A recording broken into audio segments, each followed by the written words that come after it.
তার জন্য আমরা যতই ভক্তি করি, যাই কিছু করি না কেন, আমাদের মধ্যে যতক্ষণ পর্যন্ত সেই তমগুণী স্বভাব থাকবে, যতক্ষণ পর্যন্ত সেই রজগুণী স্বভাব থাকবে, সেগুলি যতক্ষণ পর্যন্ত থাকবে গোবিন্দ আমাদের কাছে ধরা দেবেন না। আপনি হয়তো তাকে একদম ডাকতে ডাকতে সেই গোলক বৃন্দাবন থেকে ডেকে আরতি করে আপনার গেট পর্যন্ত নিয়ে আসতে পারবেন, কিন্তু ঘরে ঢুকবেন এইটুকু দূর বাকি রাখবে, আপনার মনে আফসোস হবে। আমাদের মনে তখন আফসোস হবে, বলে ভগবান এতক্ষণই এসেছে, সেই গোলক বৃন্দাবন থেকে এসেছে, সেই বৈকুণ্ঠ থেকে চলে এসেছে আমার জন্য, কিন্তু ঘরে প্রবেশ করছে না কেন, আমার হৃদয়ে প্রবেশ করছে না কেন? কারণ আমার মধ্যে সেই সত্যগুণ, সেই সত্যগুণটি এখনো আসেনি। আমার মধ্যে আমিত্ব যে ভাবটা, সেই ভাবটা এখনো যায়নি। যতক্ষণ পর্যন্ত আমার মধ্যে সেই আমিত্ব ভাব না যাবে, ততক্ষণ পর্যন্ত গোবিন্দ আপনার হৃদয়ে এসে কোনোদিনও বসবে না। তার জন্য কি করতে হবে? এই আমিত্ব ভাবটাকে আগে সরাতে হবে।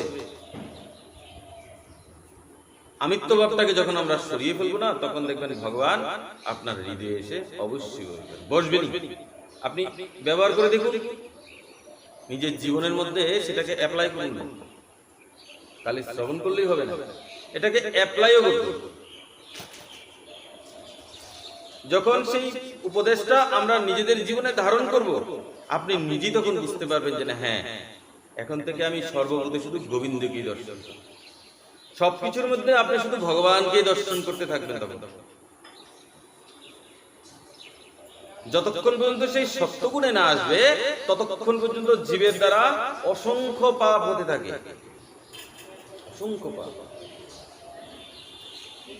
তার জন্য চেষ্টা করব কি সেই সত্যগুণে আমাদের আসতে হবে।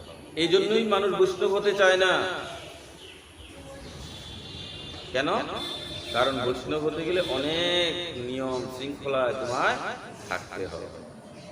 বৈষ্ণব থেকে যখন তুমি দীক্ষা নেবে না, তোমার দীক্ষাগুরু তোমাকে সর্বপ্রথম বলবে, যদি সে সদ্গুরু হইয়া থাকে, কি বলবে? তোমাকে 3-4টা নিয়ম দেবে। একাদশী করতে পারবে? বলে পারবো না, সরে যাও, লাগবে না তোমার। প্রত্যেকদিন নিরামিষ খেতে পারবে? বলে পারবো না, ঠিক আছে, গেট আউট। হরিনাম জপ করতে পারবে? বলে পারবো না, বেরো। মিনিমাম এই 3-4টা নিয়ম তোমাকে প্রথমে দেবে। যদি পারো তাহলে আসো, না পারলে যাও অন্য জায়গায়। তার জন্য জগতে বৈষ্ণবের পরিমাণ একদম কম।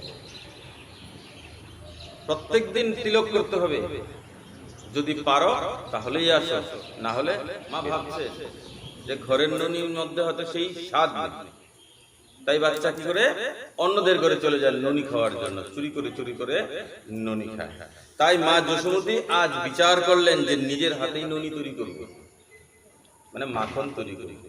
আর সেই জন্য মা কি করেছে? সমস্ত দাসীদেরকে আজকে অন্য কাজে লাগিয়ে দিয়েছে। যাও তোমরা আজকে অন্য কাজ করো, ননি তৈরি করতে হবে না তোমাদের। বলে মা তাহলে ননি কে তৈরি করবে? বলে ননি আমি তৈরি করব। এই চিন্তন করে মা কি করলেন? নিজের হাতে আজকে ননি তৈরি করতে লাগলেন, দধি নির্মন্থন করতে লাগলেন। আজকে মা নিজের হাতে দধি মন্থন করতে লাগলেন। আর দধি মন্থন করতে করতে মা আজকে শুধু গোবিন্দের কথা চিন্তন করছেন আর গোবিন্দের গুণগান গাইছেন। ইয়ানিহ গীতানি তদ্দালোচরিতানি চ দধি নির্মন্থনে কালে স্মরন্তি তন্নগায়তঃ। দধি নির্মন্থন করছেন আর শুধু গোবিন্দের কথা ভাবছে, গোবিন্দের গুণগান করছে। আর গোবিন্দের গুণগান যেখানে হয়, গোবিন্দের কীর্তন যেখানে হয়, গোবিন্দ কি আর না এসে থাকতে পারে? সবসময় মনে রাখবেন, যেখানেই ভগবানের গুণগান হয়, যেখানে ভগবানের আলোচনা হয়, যেখানে ভগবানের কীর্তন হয়, ভগবান কি করেন? নিজ লোক পরিত্যাগ করে সেই স্থানে এসে উপস্থিত হয়ে যায়। রাধে রাধে। এত মাহাত্ম্য সেই ভগবানের গুণগানের। তাই গোবিন্দ নিজের গুণগান শুনে আজকে সোজা এসে মায়ের কাছে এসে বলছে, মা কি করছিস? মা যশোদা রানী বলছে, বাবা তোর জন্য ননি তৈরি করছি। কি ব্যাপার, আজকে তুই ননি তৈরি করছিস? মা বলছে, তুই তো আমার প্রাণের চেয়েও প্রিয় রে বাবা, তুই তো আমার প্রাণের থেকেও প্রিয়, তাই আজকে নিজের হাতে ননি তৈরি করে তোকে খাও। ভগবান বলছেন, ও আচ্ছা তাই নাকি, সব ছাড়, তাহলে সব ছাড়, আগে আমি তোর দুগ্ধ পান করব, আগে আমি তোর দুগ্ধ পান করব। আহা হা, পুত্র স্নেহ স্মৃতকুত যুগং ইয়াত কম্পং চ শুভ্র। পুত্রের স্নেহে মা যশোমতীর আজকে দুগ্ধের ধারা বইতে লাগলো। একবার বিচার করুন, এই 80 বছর বয়স, এই বয়সে দুগ্ধের ধারা বইছে, এটা কি? এটাই হলো গোবিন্দের কৃপা। ভগবান যাকে একবার কৃপা করেন, তার কোনো কিছু এই পৃথিবীতে অসম্ভব বলতে কিছু থাকে না। যদি সবকিছুকে সম্ভব করতে হয়, তাহলে তোমাকে কি করতে হবে? ভগবানের থেকে কৃপা পেতে হবে।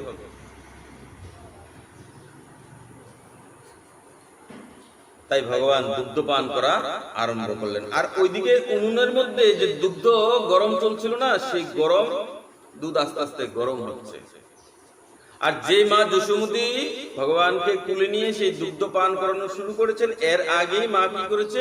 সেই উনুনের তাপ একটু কমিয়ে দিয়েছে, একটু কমিয়ে দিয়েছে। কেন? যদি না কমায় তাহলে কি হবে? পুড়ে যাবে। তার জন্য মা কি করেছে? সেই উনুনের তাপ একটু কমিয়ে দিয়েছে। কিন্তু যতই কমিয়ে দেখ না কেন, সেই উনুন থেকে দুধ আস্তে আস্তে উপচে পড়ছে। আর এই দৃশ্য দেখে মায়ের তো চিন্তা বেড়ে গেল, প্রচন্ড চিন্তা বেড়ে গেছে। আসলে কি হয়েছে? সেই দুধের মনে হিংসা হয়ে গেছে। কিসের হিংসা? সেই দুধ ভাবছে যে আমার জীবন তো এইভাবেই পুরে পুরে ছাই হয়ে যাচ্ছে, কিন্তু সেই দুগ্ধ, যে দুগ্ধ মায়ের স্তনে রয়েছে, সেই দুগ্ধ কত ভাগ্যবান, যে দুগ্ধকে গোবিন্দ আজ সরাসরি পান করছে, কত ভাগ্যবান। আর আমি এখানে একা একা বসে বসে পুরে পুরে জ্বলে জ্বলে শেষ হয়ে যাচ্ছি। তো এভাবে থাকার চেয়ে না থাকাই ভালো। আজকে কি গোবিন্দ আমাকে পান করবে না? সেই উনুনের দুগ্ধ ভাবছে, সে কড়াইয়ের দুগ্ধ। সে ভাবছে আজকে কি আমি ভগবানের ভোগে লাগবো না? তাহলে যদি নাই লাগতে পারে, তাহলে এই জীবন রেখেই বা কি লাভ? একটা কাজ করি, আমি জ্বলে পুরে নষ্ট হয়ে যাই। সেই দুগ্ধ ভাবছে মনে মনে। ওইদিকে মা যশোমতী ভাবলেন, যদি দুধ পুড়ে যায় তাহলে তো সন্তানের ক্ষতি হবে, সন্তানের অমঙ্গল হবে। তাই সেই মা কি করেছে? গোবিন্দকে কুল থেকে নামিয়ে সেই দুগ্ধের পাশে যাওয়ার জন্য তৈরি হয়ে গেলেন। ভগবান বলছে, মা এই কি করছিস? মা এই কি করছিস? মা বলছে, দেখছিস না উনুন থেকে সেই দুগ্ধ উপচে পড়ছে? ভগবান বলছেন, তুই না বলছিলি একটু আগে যে আমি তোর প্রাণের থেকে প্রিয়? একটু আগে না তুই বললি যে আমি তোর প্রাণের থেকে প্রিয়? আর এখন সেই দুগ্ধ আমার চেয়ে প্রিয় হয়ে গেল। ছাড় দুগ্ধ, তোকে যেতে হবে না। মা কি করেছে? সেই হাটটাকে সঙ্গে সঙ্গে একটা ঝাড়া দিয়েছে। সবসময় শুধু জিদ করে, সবসময় খালি জেদ করে। কেন? মায়ের মনে ভয় ছিল, যদি দুগ্ধ পুড়ে যায়, যদি দুধ পুড়ে যায়, তাহলে কি হবে? সন্তানের অমঙ্গল হবে। কোন মা কি চাইবে তার সন্তানের অমঙ্গল হোক? কোনদিন চাইবে না। সেই জন্য সেই মা কি করেছে? সেই দুগ্ধকে রক্ষা করার জন্য গোবিন্দকে ছেড়ে চলে গেছে। মা তো দৌড় দিলেন। এদিকে ভগবানের আজকে রাগ উঠে গেছে। কেন? ভগবান অতৃপ্ত হয়ে গেছে। ভগবান সেই দুগ্ধ পান করে তৃপ্ত হননি। অতৃপ্ত মুৎসৃজ্য যবনেশা যথা। ভগবান তৃপ্ত হননি সেই দুগ্ধ পান করে।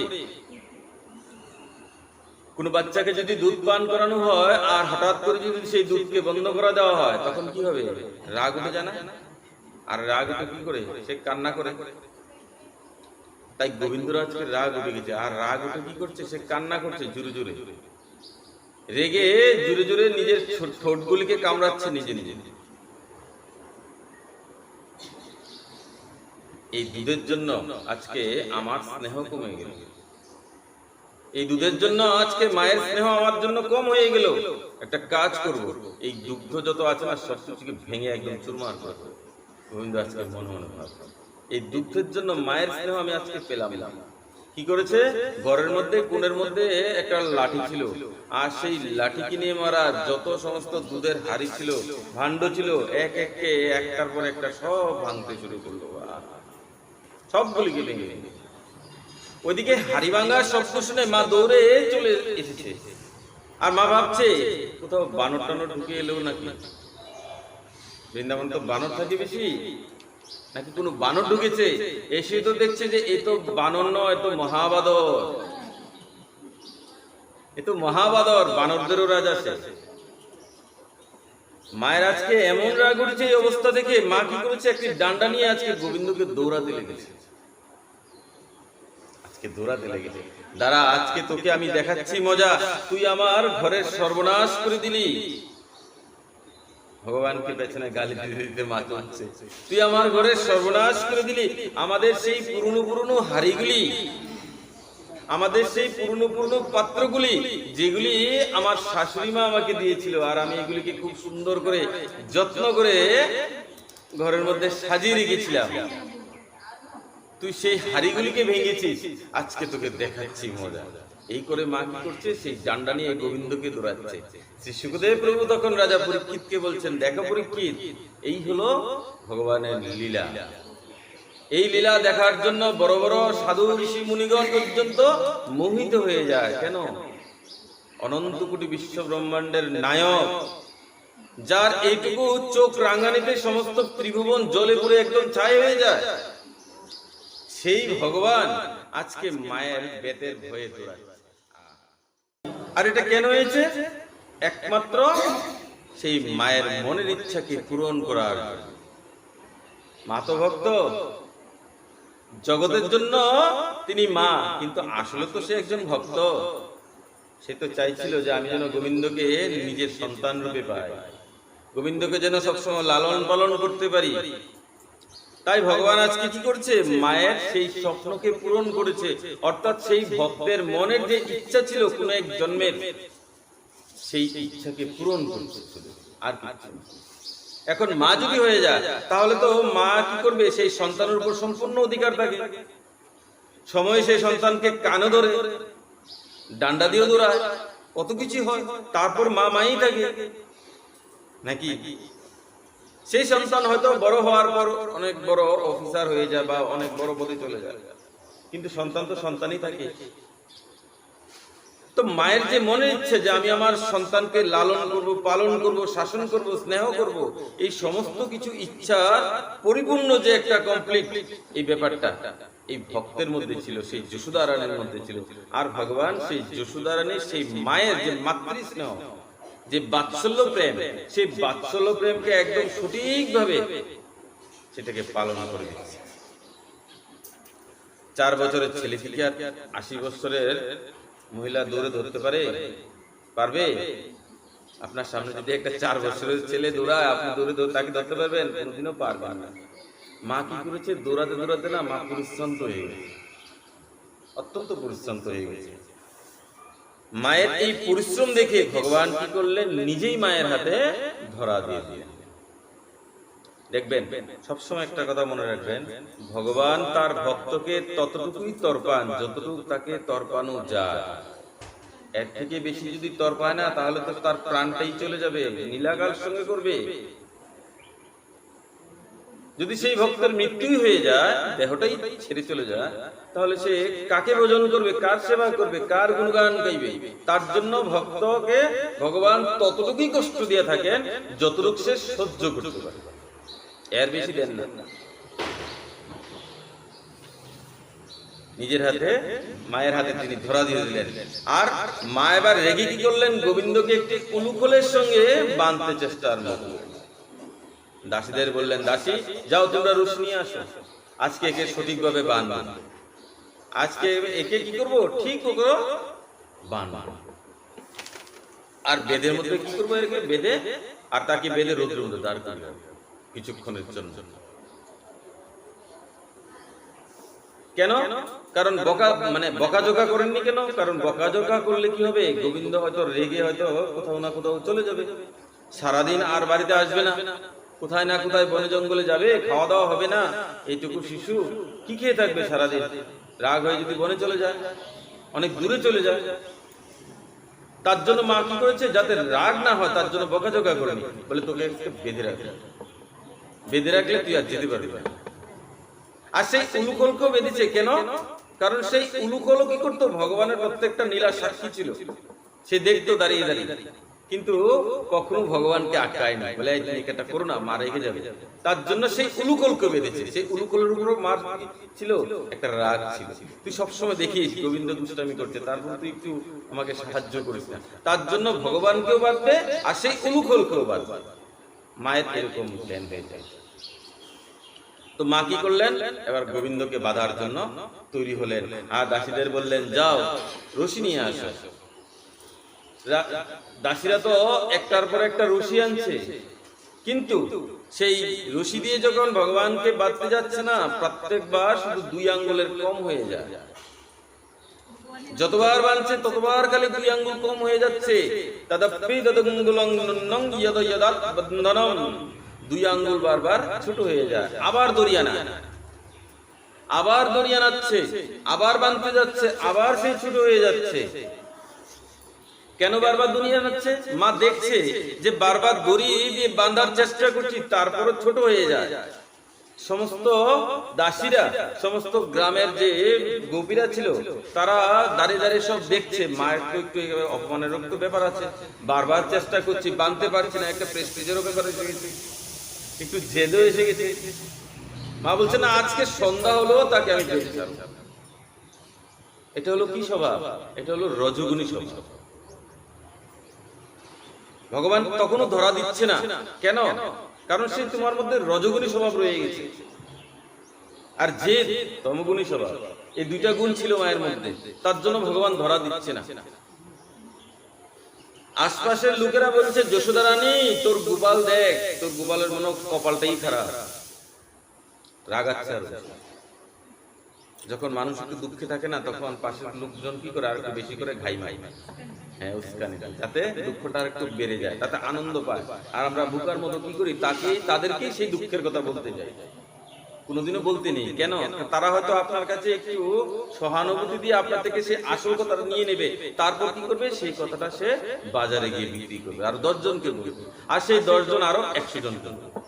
এভাবে বলতে বলতে পুরো সমাজ সরে যায় আপনার সেই কষ্টের কথা। তার জন্য মনে যদি কখনো কোনো দুঃখ আসে, কষ্ট আসে, সেই দুঃখ কষ্টের কথা একমাত্র ভগবানকে বলবেন, আর কাউকে, নিজের সন্তানকে পর্যন্ত বলবেন না। আজকে সন্তান আপনার নিজের, কালকে যখন সে আরেকজনের হয়ে যাবে, যখন বিবাহ হয়ে যাবে, কালকে যখন সে আরেকজনকে গ্রহণ করবে, তখন সে তার মনের কথাটা, আপনি যে বলেছিলেন না 20 বছর আগের কথাটা, সে তার সেই পত্নী বা স্বামী তার কাছে বলে দেবে, জানো মা বাবা এরকম করেছিল। তখন আপনার সম্মানটা কোথায় থাকবে? তার জন্য কখনো নিজের সন্তানকেও বলতে, সবসময় ভগবানকে বলবে। আমরা অনেক সময় মা বাবাকেও বলে দিই অনেক কিছু, কিন্তু সেই মা বাবার সঙ্গে যদি ধরো কোনো ব্যাপার নিয়ে একটু নির্বিষ হয়ে গেল, তখন সেই মা বাবা কি করে ওইটা নিয়ে খোটা মারা। তার জন্য কখনোই বলতে, নিজের যত মনে দুঃখ থাকে, যত কষ্ট থাকে, সমস্ত দুঃখ কষ্ট নিয়ে একমাত্র আমাদের উচিত ভগবান শ্রী হরির চরণে অর্পণ করে দেওয়া। মনে রাখবে, যখন দেখবে মনের মধ্যে অত্যন্ত দুঃখ, অত্যন্ত কষ্ট হচ্ছে, তখন ঠাকুর ঘরে গিয়ে দরজা বন্ধ করে, জানালা বন্ধ করে ভগবানের কাছে সেই মনের দুঃখের কথাগুলি বলবে। তখন দেখবে মনটা আস্তে আস্তে হালকা হয়ে যাবে, তখন মনের মধ্যে একটু শান্তি পাওয়া যায়। জগতের কাছে বললে কোনো লাভ হবে না। ঠিক আছে,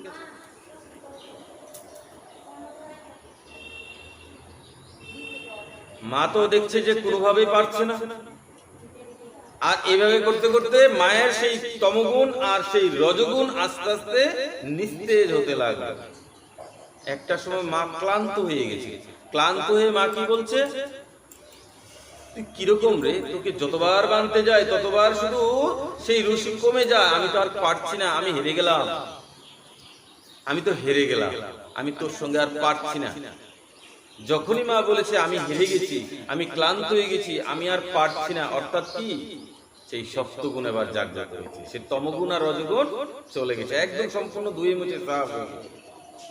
যখন সত্যগুণ শরীরের মধ্যে চলে এসেছে, মনের মধ্যে চলে এসেছে, তখন ভগবান কি করলেন, আর থাকতে পারলেন না, সঙ্গে সঙ্গে মায়ের সেই বন্ধনকে স্বীকার করে নিলেন, আর 2 আঙ্গুলের পরাগ থাকলেন। তার জন্য আমরা যতই ভক্তি করি, যাই কিছু করি না কেন, আমাদের মধ্যে যতক্ষণ পর্যন্ত সেই তমগুণী স্বভাব থাকবে, যতক্ষণ পর্যন্ত সেই রজগুণী স্বভাব থাকবে, সেগুলি যতক্ষণ পর্যন্ত থাকবে, গোবিন্দ আমাদের কাছে ধরা দেবেন না। আপনি হয়তো তাকে একদম ডাকতে ডাকতে সেই গোলক বৃন্দাবন থেকে ডেকে আরতি করে আপনার গেট পর্যন্ত নিয়ে আসতে পারবেন, কিন্তু ঘরে ঢুকবেন এইটুকু দূর বাকি রাখি, আপনার মনে আফসোস হবে। আমাদের মনে তখন আফসোস হবে, বলে ভগবান এতক্ষণই এসেছে, সেই গোলক বৃন্দাবন থেকে এসেছে, সেই বৈকুণ্ঠ থেকে চলে এসেছে আমার জন্য, কিন্তু ঘরে প্রবেশ করছে না কেন, আমার হৃদয়ে প্রবেশ করছে না কেন? কারণ আমার মধ্যে সেই সত্যগুণ, সেই সত্যগুণটি এখনো আসেনি। আমার মধ্যে আমিত্ব যে ভাবটা, সেই ভাবটা এখনো যায়নি। যতক্ষণ পর্যন্ত আমার মধ্যে সেই আমিত্ব ভাব না যাবে, ততক্ষণ পর্যন্ত গোবিন্দ আপনার হৃদয়ে এসে কোনোদিনও বসবে না। তার জন্য কি করতে হবে, এই আমিত্ব ভাবটাকে আগে সরাতে হবে। আমিত্ব ভাবটাকে যখন আমরা সরিয়ে ফেলবো না, তখন দেখবেন ভগবান আপনার হৃদয়ে এসে অবশ্যই বসবেন। আপনি ব্যবহার করে দেখুন, নিজের জীবনের মধ্যে সেটাকে অ্যাপ্লাই করুন। খালি শ্রবণ করলেই হবে না, এটাকে অ্যাপ্লাইও করতে হবে। যখন সেই উপদেশটা আমরা নিজেদের জীবনে ধারণ করব, আপনি নিজেই তখন বুঝতে পারবেন যে না, হ্যাঁ, এখন থেকে আমি সর্বপ্রতি শুধু গোবিন্দকেই দর্শন করব। সবকিছুর মধ্যে আপনি শুধু ভগবানকে দর্শন করতে থাকবেন। তখন যতক্ষণ পর্যন্ত সেই সত্যগুণে না আসবে, ততক্ষণ পর্যন্ত জীবের দ্বারা অসংখ্য পাপ হতে থাকে, অসংখ্য পাপ। তার জন্য চেষ্টা করব কি, সেই সত্যগুণে আমাদের আসতে হবে। এই জন্যই মানুষ বৈষ্ণব হতে চায় না। কেন? কারণ বৈষ্ণব হতে গেলে অনেক নিয়ম শৃঙ্খলা তোমায় থাকতে হবে। বৈষ্ণব থেকে যখন তুমি দীক্ষা নেবে না, তোমার দীক্ষাগুরু তোমাকে সর্বপ্রথম বলবে, যদি সে সদ্গুরু হইয়া থাকে, কি বলবে? তোমাকে 3-4টা নিয়ম দেবে। একাদশী করতে পারবে? বলে পারবো না, সরে যাও, লাগবে না তোমার। প্রত্যেকদিন নিরামিষ খেতে পারবে? বলে পারবো না, ঠিক আছে, গেট আউট। হরিনাম জপ করতে পারবে? বলে পারবো না, বেরো। মিনিমাম এই 3-4টা নিয়ম তোমাকে প্রথমে দেবে। যদি পারো তাহলে আসো, না পারলে যাও অন্য জায়গায়। তার জন্য জগতে বৈষ্ণবের পরিমাণ একদম কম। প্রত্যেকদিন তিলক করতে হবে। যদি পারো তাহলেই আসো, না হলে বের। তার জন্য বৈষ্ণব। তুমি হয়তো বৈষ্ণব হয়েছো, কিন্তু প্রত্যেকদিন তিলক করছো না, তার মানে তুমি এখনো সম্পূর্ণরূপে বৈষ্ণব হতে পারো না। তোমার মন এখনো উড়ু করছে, লপ লপ করছে জিহ্বা। পরিষ্কার কথা, শাস্ত্রে কিন্তু এগুলি বলে দেওয়া হয়েছে। হয়েছো মানে হয়েছো। তুমি যেহেতু সিঁথিতে সিঁদুর পড়ছো, তার মানে কি তোমার স্বামী আছে? আছে তো। এখন কোন স্ত্রী যদি বলে যে না, আমি সিঁথিতে সিঁদুর দেব না, কিন্তু আমার স্বামী তো আছে, তাহলে কি তাকে জগতের মধ্যে কেউ, সেই সধবা মহিলা বলতে কেউ বুঝবে? তার কপালে যদি সিঁথিতে সিঁদুর না থাকে, তো সেই স্বামীর কল্যাণের জন্য আর স্বামীর নিশানাকে ধারণ করার জন্য স্ত্রী জাতিরা কি করে? সেই কপালে সিঁদুর দিয়ে থাকে, সিঁথিতে সিঁদুর দেয়। তো ঠিক বৈষ্ণবের সিঁদুর কি? এই ঊর্ধ্বকুণ্ড তিলক, এটা হলো সিঁদুর। কিসের তিলক? সিঁদুর। বৈষ্ণবদের স্বামীকে, সেই জগৎ স্বামী, সেই হরি হলো বৈষ্ণবদের স্বামী। যারা বিষ্ণুর উপাসনা করেন তারাই বৈষ্ণব। তো তুমি বিষ্ণুর উপাসনা করছো, অথচ তোমার কপালে ঊর্ধ্বকুণ্ড তিলক নেই, তাহলে তুমি কোন দেশের বিষ্ণুর উপাসনা করছো? যদি বৈষ্ণব হতে হয়, তাহলে এই কয়েকটা নিয়ম শৃঙ্খলা তোমাকে মানতে হবে। রোজ নিরামিষ খেতে হবে। বলে আজকে খাবো সোমবার, কালকে খাবো না, পরশু, এইরকম হবে না। রোজ নিরামিষ খেতে হবে। জিহ্বাকে কন্ট্রোল করতে হবে। সেই পেঁয়াজ রসুনকেও ছাড়তে হবে। সেই বাজারের যত বিস্কিট আছে, কেক আছে, যা কিছু আছে, সব ছাড়তে হবে,